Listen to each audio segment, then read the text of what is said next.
Bonjour à tous, bienvenue dans cette nouvelle session du Microsoft France Connection Forum dédiée à un sujet on ne peut plus d'actualité, la collaboration à distance et la sécurité.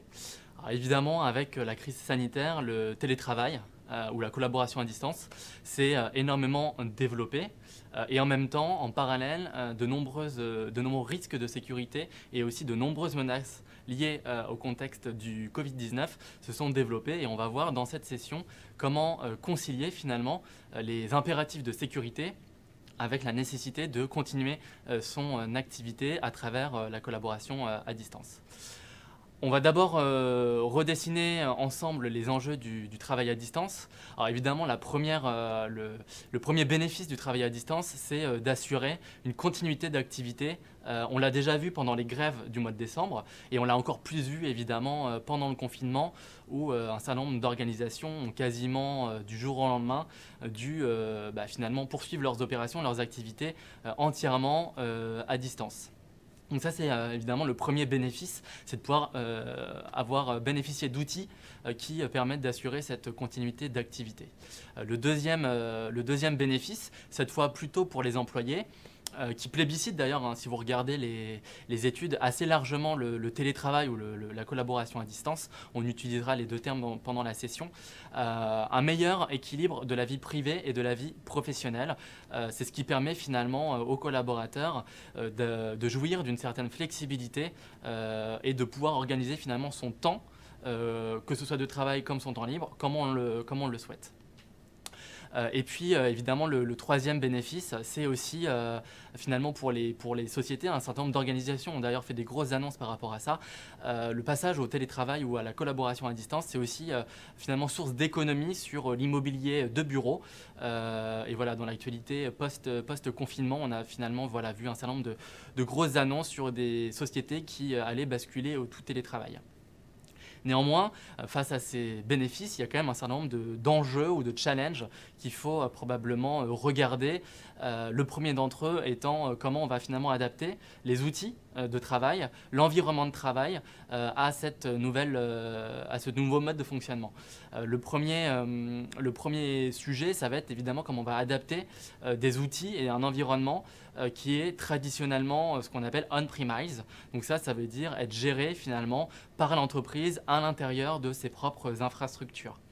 On a vu effectivement un certain nombre de problématiques lorsqu'il a fallu passer du jour au lendemain au télétravail.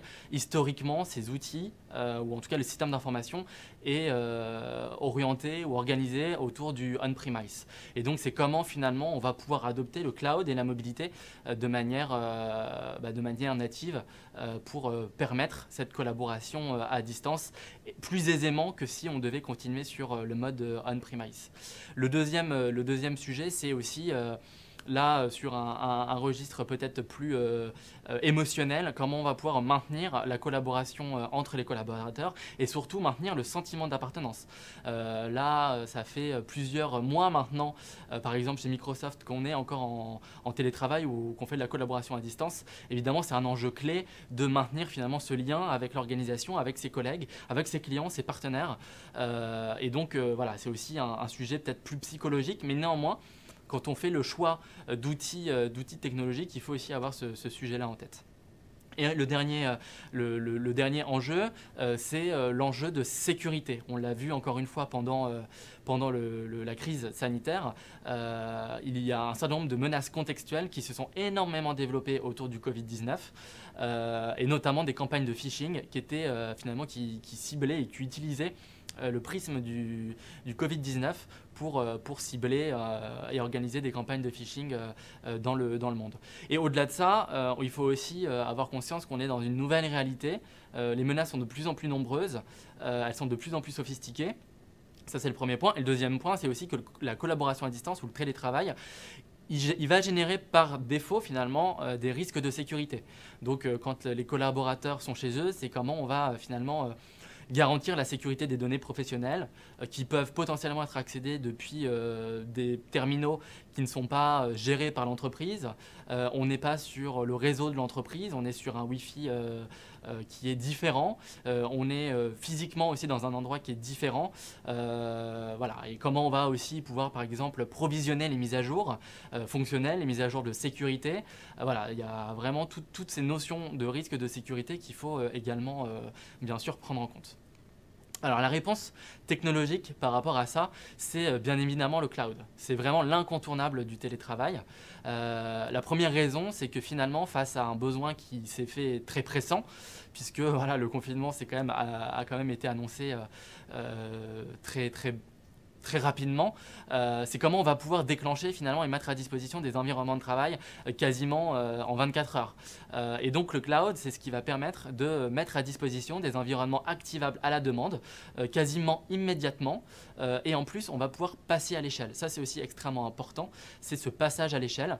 Et on a, nous, l'exemple d'un certain nombre de clients qui finalement, devant reposer sur des infrastructures legacy, des infrastructures on-premise, ont eu des très grandes difficultés justement à passer à l'échelle.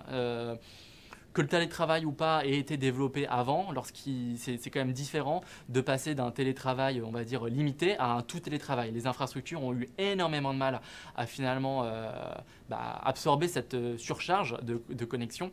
Et donc, quand on va parler de VPN, notamment de connectivité VPN, ça va être, voilà, c'est ce genre d'infrastructure et peut-être pas dimensionné. Donc le cloud va vraiment pouvoir absorber cette charge.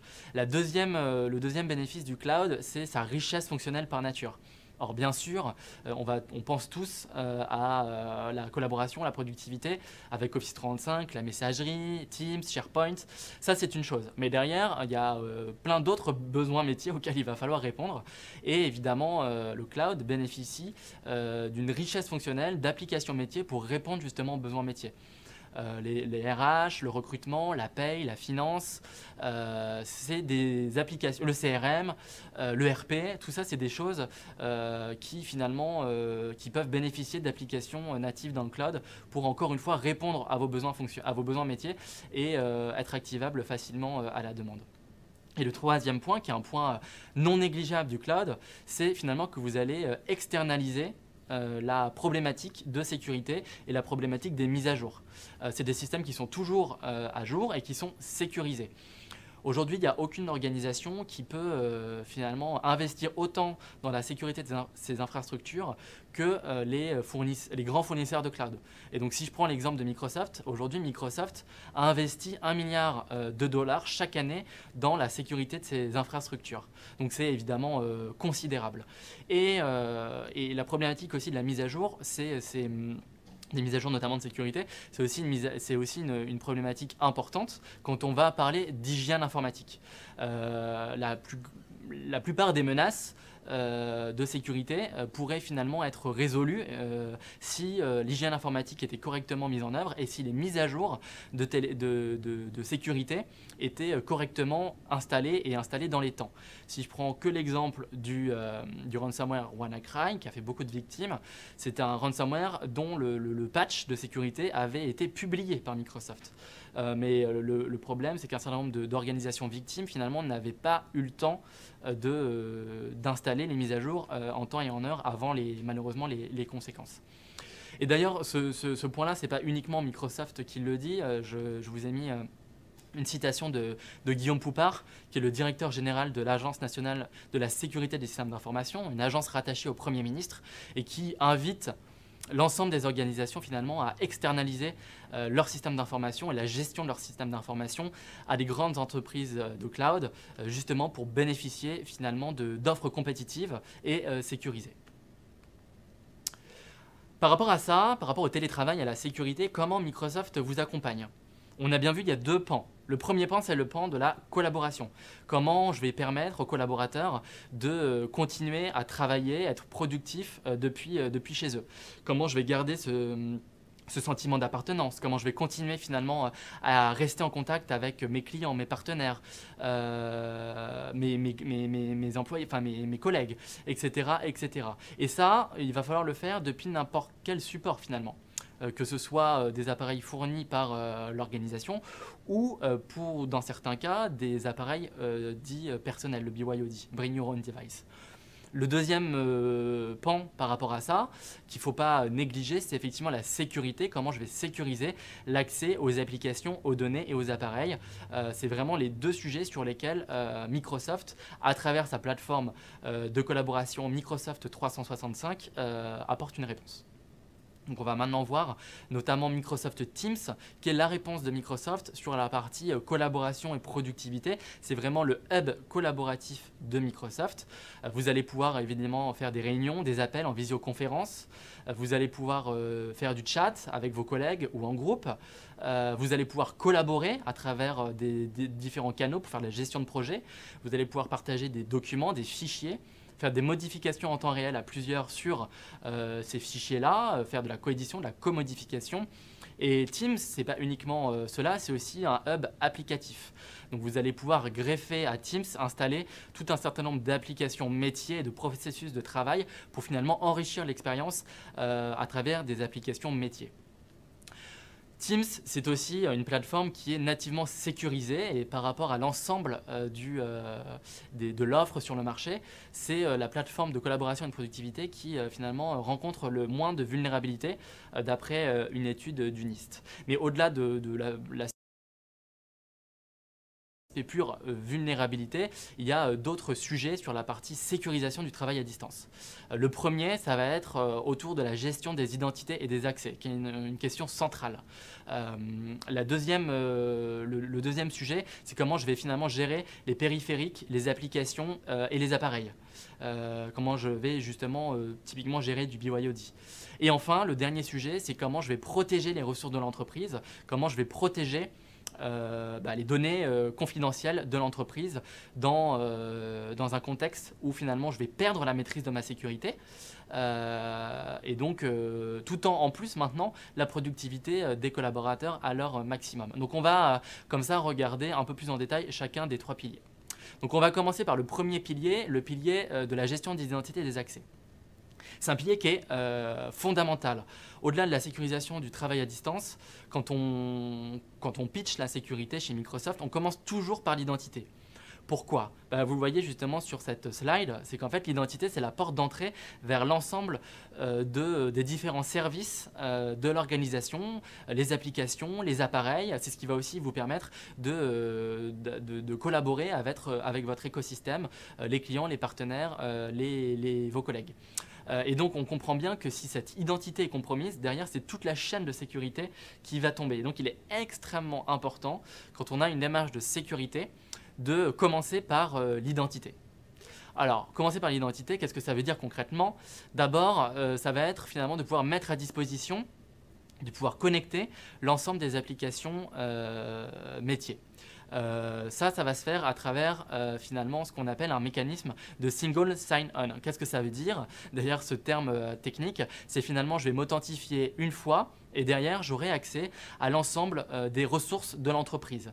Je vais avoir accès bien sûr à des applications SaaS qui sont hébergées dans le cloud assez nativement. Alors si je prends l'exemple de Microsoft Azure Active Directory, c'est une capacité qui est native, le SSO, Single Sign-On. On a dans Microsoft Azure AD des catalogues d'applications SaaS qui sont finalement d'ores et déjà connectés, intégrés. Donc c'est très facile de mettre en place finalement cette connectivité applicative. Derrière, vous avez peut-être vous-même développé des applications métiers et que vous avez hébergé dans le cloud, donc sur Azure, sur AWS, GCP. Donc on va également pouvoir connecter Azure AD avec ces applications-là. Et enfin, il y a aussi toutes les applications legacy que vous avez chez vous, des applications métiers héritées, notamment par exemple sur la partie CRM, ERP. C'est aussi des choses qu'on va pouvoir connecter de manière transparente à travers Azure AD. Donc c'est l'idée que pour le collaborateur, ce collaborateur s'authentifie une fois et derrière il a accès de manière transparente à l'ensemble des ressources de l'organisation.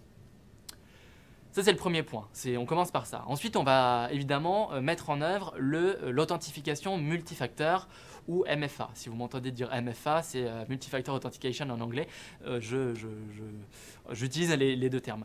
L'authentification multifacteur est capitale. Elle est capitale parce que 81% des fuites de sécurité sont dues ou des incidents de sécurité sont dus à des mots de passe faibles ou volés. Alors que dans le même temps, l'authentification multifacteur réduit les risques de sécurité de 99,99%. Donc c'est juste énorme. C'est un gain de sécurité qui est considérable. En plus, derrière ça, c'est peut-être quelque chose qui ne vous parle pas, ce mécanisme d'authentification multifacteur. Pourtant, vous l'utilisez tous dans votre quotidien, puisque c'est le fameux code 3D Secure que vous recevez par SMS lorsque vous faites un achat sur Internet. Donc l'authentification multifacteur, qu'est-ce que c'est? C'est vraiment cette notion d'avoir plusieurs éléments. Donc si je prends l'exemple d'un achat sur Internet, j'ai bien la carte bancaire avec le code de carte bancaire dessus et j'ai le téléphone portable sur lequel je vais recevoir mon code par SMS. Donc j'ai bien plusieurs facteurs qui garantissent que je suis la personne qui tente de faire cet achat. Donc c'est tout à fait le même mécanisme dans Microsoft Azure Active Directory. Donc voilà, l'utilisateur, quand il va vouloir accéder à son environnement de travail, on va lui demander de vérifier que c'est bien la bonne personne à travers un mécanisme supplémentaire. Il peut recevoir un SMS, il peut répondre à un appel téléphonique, ou alors il peut télécharger une application qui est gratuite sur l'ensemble des stores, le Microsoft Authenticator. Et donc derrière, il pourra comme ça répondre à une notification push et garantir que c'est lui, puisque du coup on a bien plusieurs facteurs. On a le téléphone, la biométrie qui est liée au téléphone, et puis évidemment le mot de passe de l'utilisateur quand il tentera d'accéder à sa session. Donc l'authentification multifacteur, c'est vraiment quelque chose que je vous encourage fortement à mettre en œuvre. Et puis, je vais quand même le préciser, l'ensemble finalement des clients Microsoft Cloud bénéficient de l'authentification multifacteur gratuite. Qu'est-ce que ça veut dire? Ça veut dire que pour toute souscription Dynamics 365, Office 365 ou Azure, vous avez forcément une souscription Azure Active Directory qui vient. Et dans cette souscription Azure Active Directory, l'authentification multifacteur est gratuite pour assurer justement ce service, y compris dans le cloud et y compris pour la partie on-prem.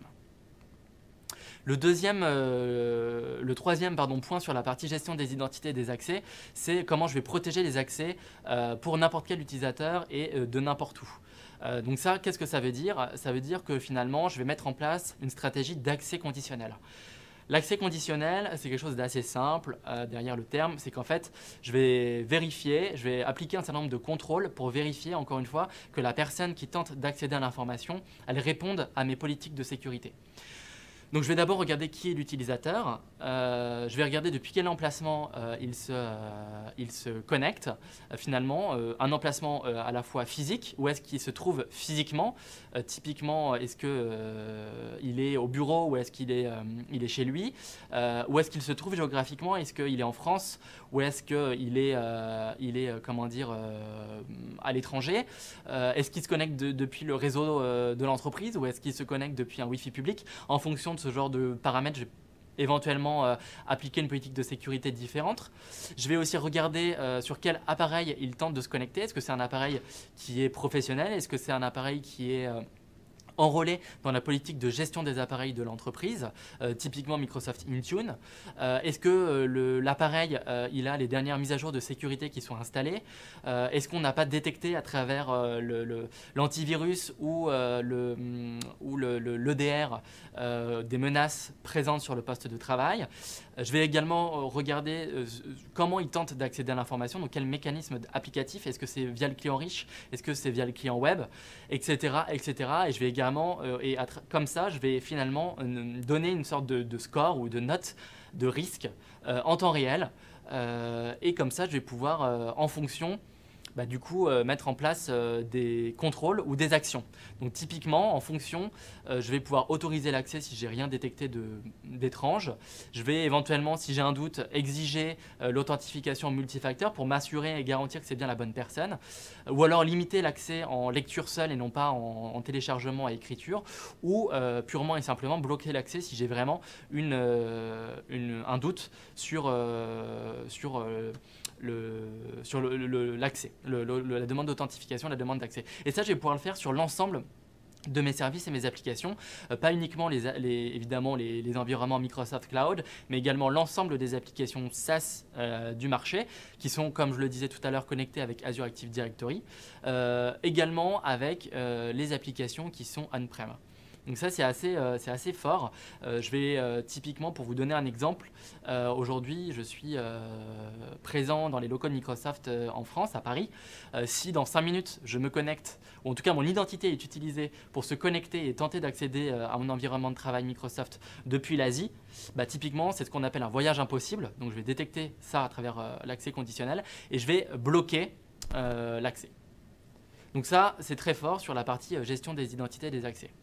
Le deuxième sujet que je voulais aborder avec vous aujourd'hui, c'est évidemment la gestion des appareils et des applications. C'est comment je vais pouvoir finalement déployer mes appareils, comment je vais pouvoir déployer et provisionner les mises à jour de sécurité, et je vais également déployer les applications sur n'importe quel type d'appareil, à la fois mobile comme PC, Mac, et également les appareils professionnels comme personnels.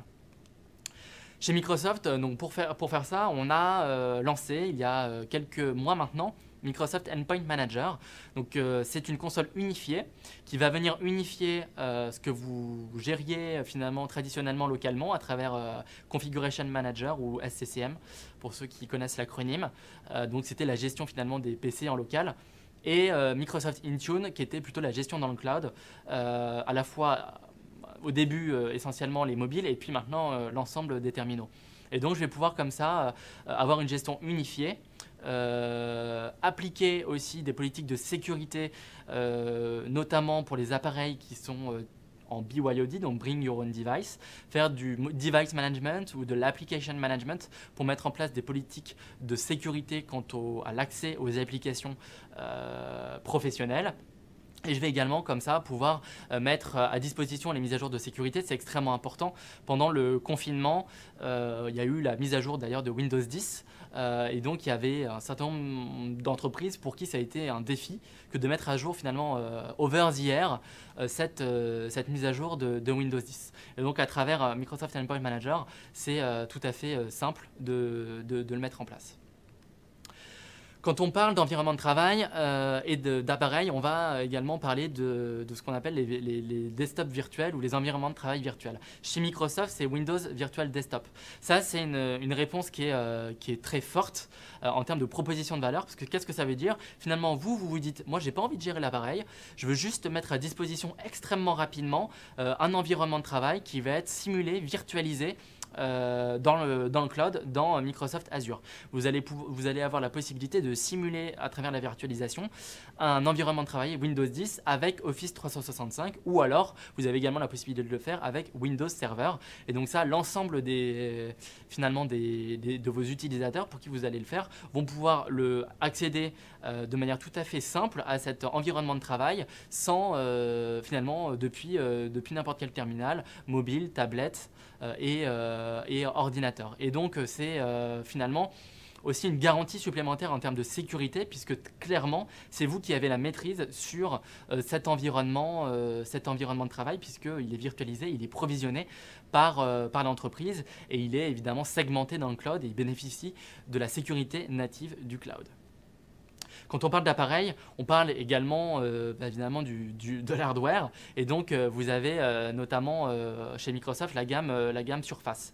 La gamme Surface, elle dispose d'un certain nombre d'innovations. J'en citerai notamment une, la partie firmware. Finalement, on va avant même que l'appareil, que la Surface démarre, on va vérifier l'intégrité du firmware et vérifier que le firmware il a bien installé finalement les dernières mises à jour parce qu'il y a beaucoup de menaces finalement qui se mettent en œuvre avant même que l'ordinateur ne démarre. Et donc c'est aussi, ça c'est une innovation qui est importante.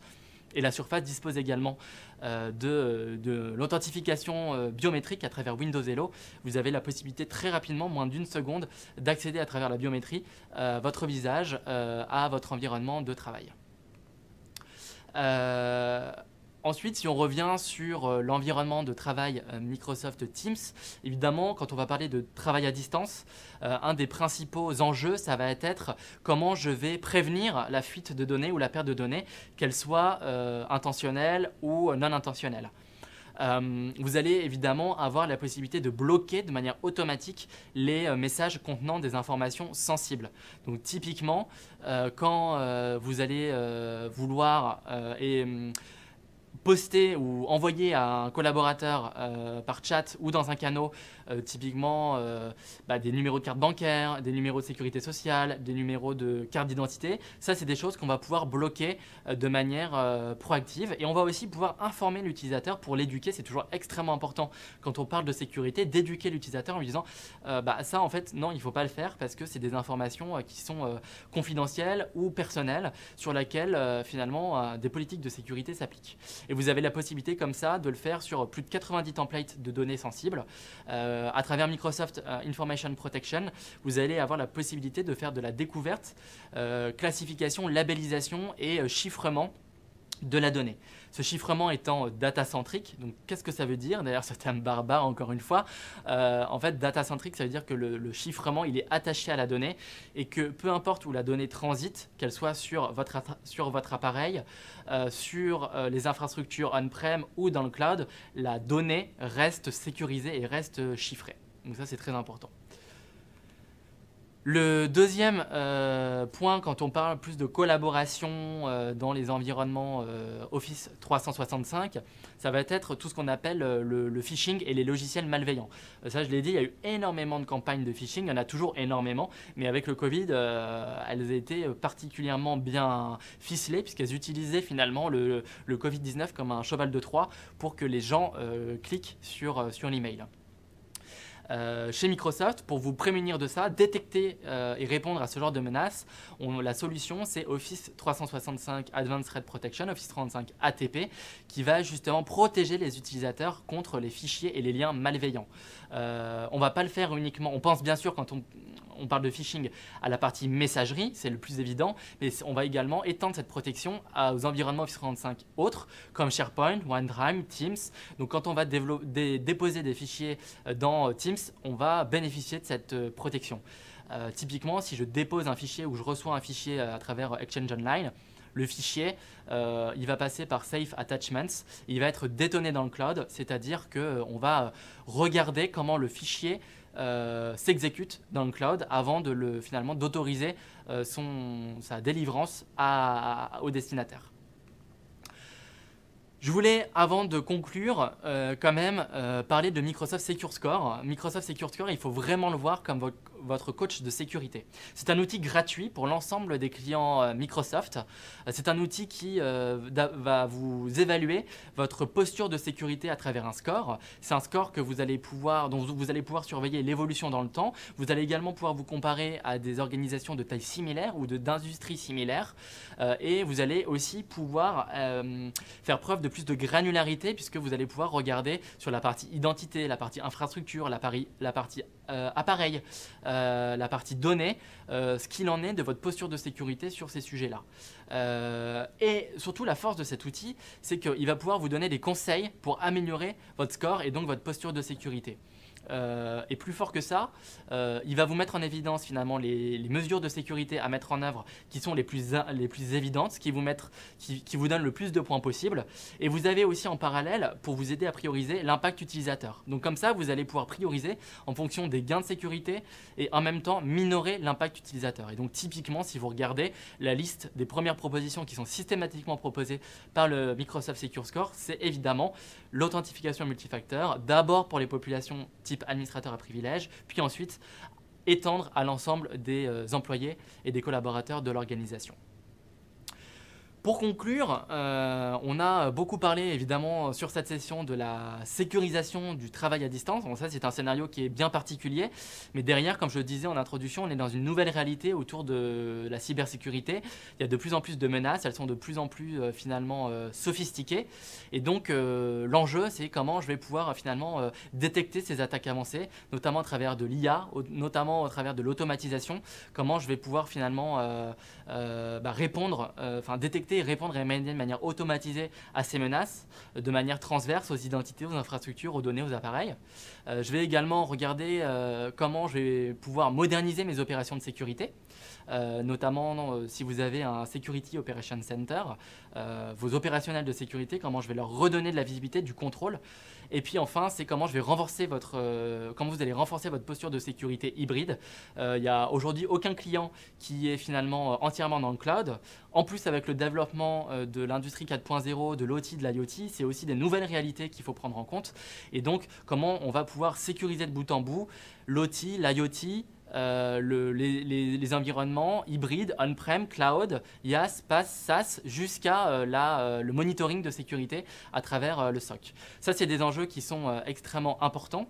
Et donc, je vous invite à du coup me suivre pour la prochaine session qui aura lieu dans une demi-heure, puisqu'on verra comment Microsoft, à travers sa plateforme de sécurité intégrée, vous permet de répondre à ces trois enjeux. En tout cas, merci beaucoup d'avoir assisté à cette première session sur la sécurité. J'espère qu'elle vous aura été utile et je vous donne, je l'espère, rendez-vous dans une demi-heure.